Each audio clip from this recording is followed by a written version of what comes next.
أعوذ بالله من الشيطان الرجيم. بسم الله الرحمن الرحيم. يا أيها النبي اتق الله ولا تطع الكافرين والمنافقين.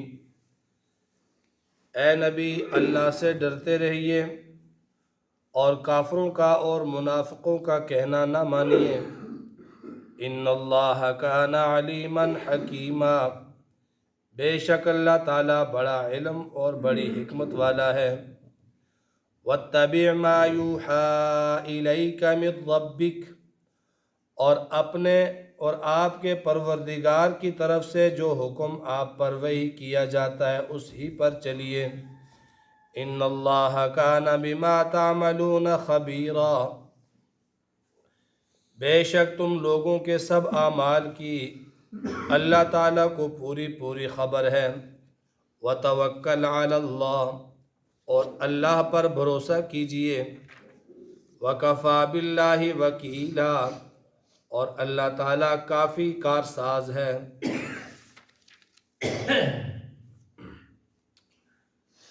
سورت کا نام سورۃ الاحزاب ہے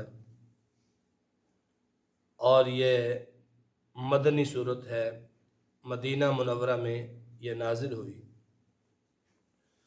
نزول کے اعتبار سے اس سورت کا نمبر 90 ہے، یعنی 89 صورتیں اس سے پہلے نازل ہو چکی.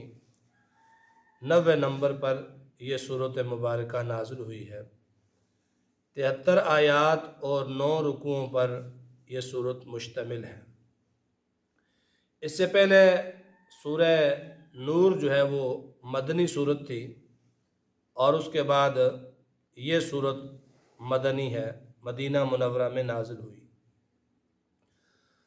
احزاب جمع ہے حزب کی. حزب کہتے ہیں گروہ کو اور جماعت کو اور ایک قافلے کو حزب کہا جاتا ہے، اور احزاب اس کی جمع ہے. آگے اسی صورت میں احزاب کا لفظ آئے گا. اسی لفظ کی وجہ سے اس پوری صورت کا نام سورۃ الاحزاب رکھ دیا. مدینہ منورہ میں یہ نازل ہوئی. تو مدینہ منورہ میں جتنی بھی صورتیں نازل ہوئی ہیں، یعنی جتنی بھی مدنی صورتیں ہیں، ان میں اللہ تعالیٰ نے احکامات بیان کیے، مسائل بیان کیے، اور اللہ تعالیٰ نے جہاد بیان کیا.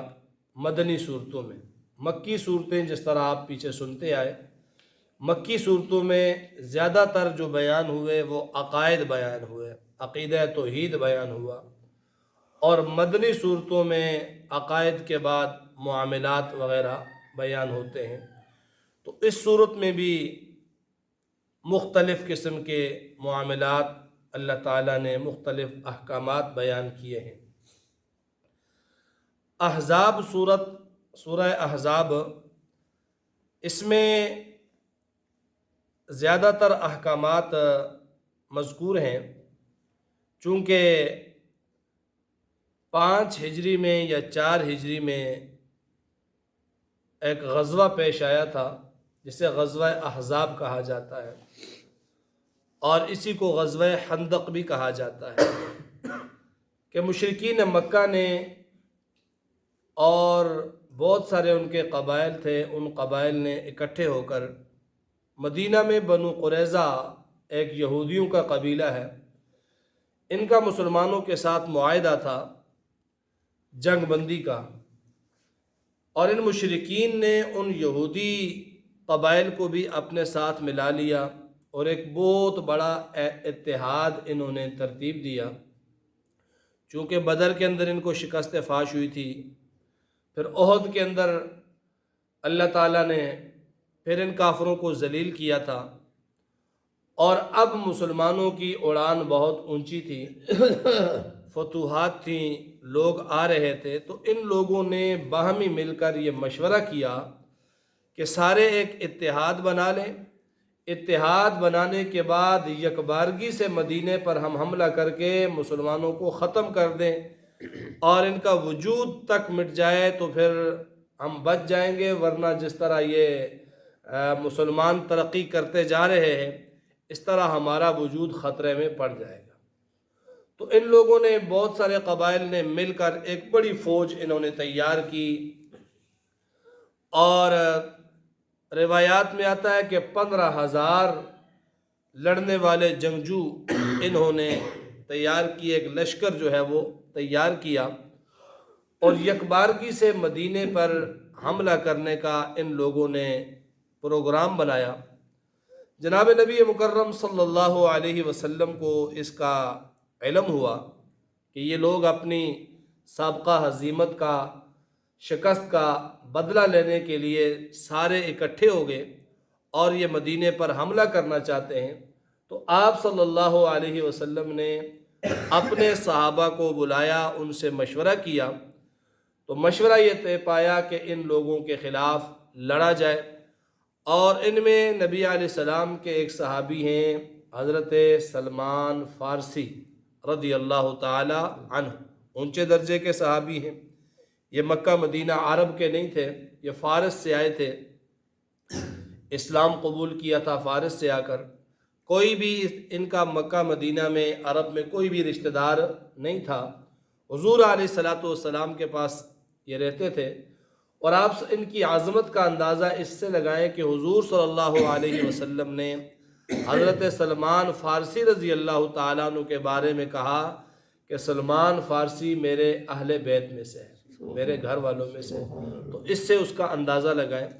تو حضرت سلمان فارسی رضی اللہ تعالیٰ عنہ بھی موجود تھے، تو جب مشورہ مانگا گیا کہ کس طرح ان کے خلاف جنگ لڑی جائے، جا کر ان کو وہیں روک دیا جائے یا جو ہے وہ شہر کے اندر رہ کر لڑیں، باہر نکل کر لڑیں، تو اس میں حضرت سلمان فارسی رضی اللہ تعالیٰ عنہ کی یہ رائے آئی اور یہ مشورہ آیا کہ مدینہ کے باہر ارد گرد ایک بڑی خندق کھود لیتے ہیں، اور اس نے کہا ہمارے بلاد میں فارس کی طرف جو اس طرح کی لڑائیاں ہوتی ہیں کہ جب دشمن بڑی تعداد میں آ کر حملہ آور ہو، تو اس کے لیے وہاں ہم یہ طریقہ استعمال کیا کرتے تھے کہ شہر کے باہر بڑی ایک خندق کھود دی جائے، اور پھر خندق کے کناروں پر تیر اندازوں کو بٹھا دیا جائے، وہ آئیں گے خندق میں گریں گے، جو بچ گیا تو وہ تیر اندازوں کا نشانہ بن جائے گا۔ تو حضور علیہ الصلاۃ والسلام کو حضرت سلمان فارسی رضی اللہ تعالیٰ عنہ کا یہ مشورہ پسند آیا، تو آپ صلی اللہ علیہ وسلم نے مدینہ کے ارد گرد خندق کھودنے کا فیصلہ کیا۔ آگے تفصیل آئے گی، وہیں پر بیان کی جائے گی۔ تو اس اعتبار سے اس غزوے کو، غزوہ احزاب کو غزوہ خندق بھی کہا جاتا ہے۔ غزوہ خندق یہی غزوہ تھا، اس کی تفصیل انشاءاللہ آگے آئے گی۔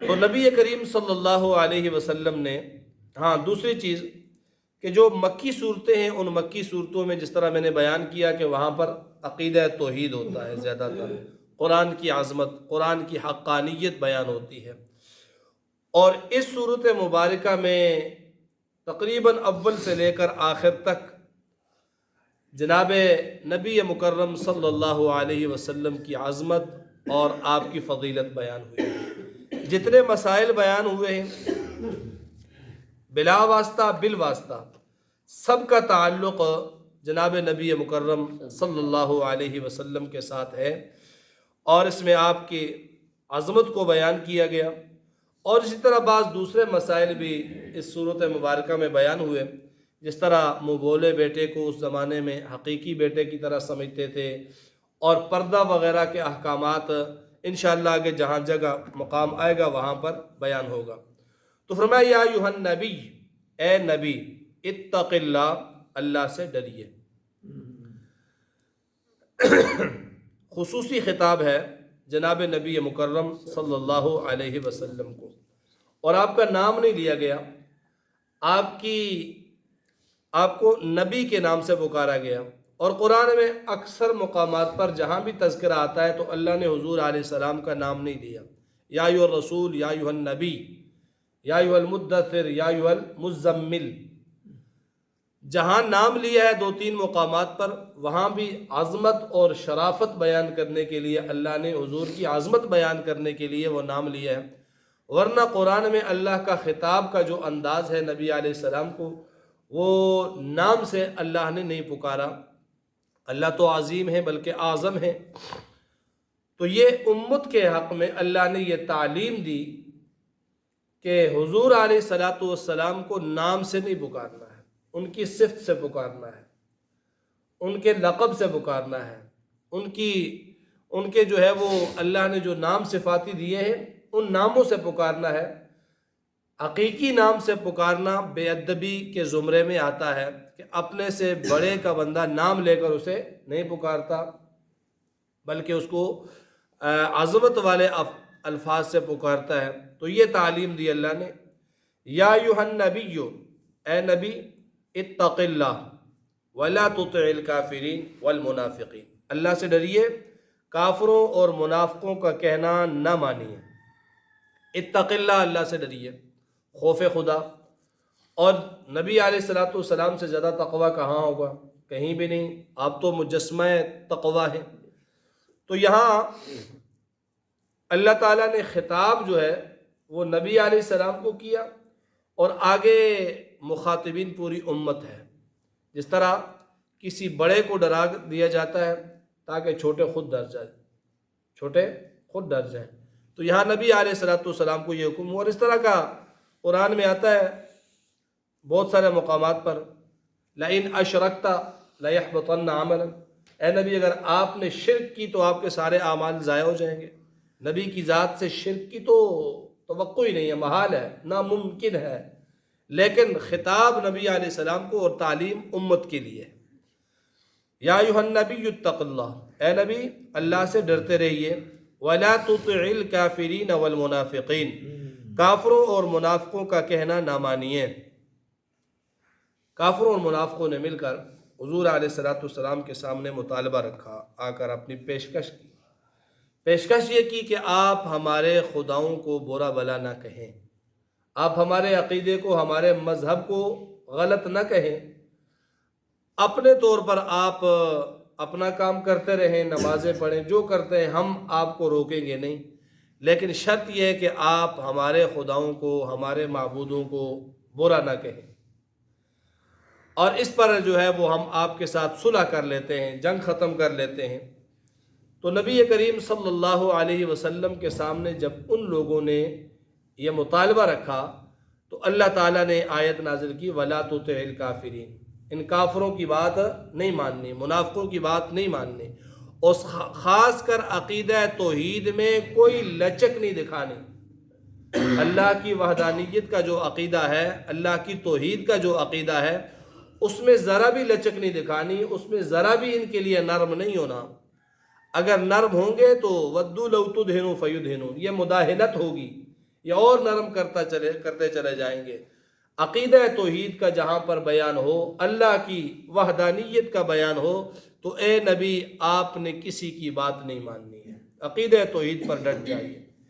ان اللہ کان علیما حکیما، بے شک اللہ تعالیٰ علم والا، حکمت والا ہے۔ واتبع ما یوحی الیک من ربک، آپ پیروی کیجئے ان احکامات کی جو اللہ نے آپ کی طرف وحی کی ہے۔ یعنی حضور علیہ السلام کو بھی اللہ تعالیٰ نے وحی کا پابند بنا دیا، تو جب آپ وحی کے پابند ہیں تو آپ کی جو امت ہے، کیا وہ جو مرضی کرتے رہیں؟ جو باپ دادا نے رسم بنائی، علاقائی رسم ہے، جو من میں آئے، جی میں آئے وہ کرتے رہیں؟ حالانکہ صاحب شریعت نبی اکرم صلی اللہ علیہ وسلم کو اللہ پابند بنا رہے ہیں، واتبع، اتباع کریں، پیروی کریں، کس چیز کی؟ ما یوحی الیک، جو آپ کی طرف نازل کیا گیا، وہی کیا گیا، بس اس ہی کی پیروی کیجیے، اس کے علاوہ کوئی اور دین نہیں ہے۔ تو اس لیے ہمارے لیے بھی یہی ہے کہ اتباع وحی۔ ان اللہ کان بما تعملون خبیرا، اللہ تمہارے سارے اعمال سے باخبر ہے۔ وتوکل علی اللہ، اور ان معاملات میں اگر دشمن کی طرف سے، مخالف کی طرف سے کوئی تکلیف پہنچے تو اللہ پر ہی بھروسہ رکھیے۔ وکفیٰ باللہ وکیلا، اللہ کافی کارساز ہے۔ اللہ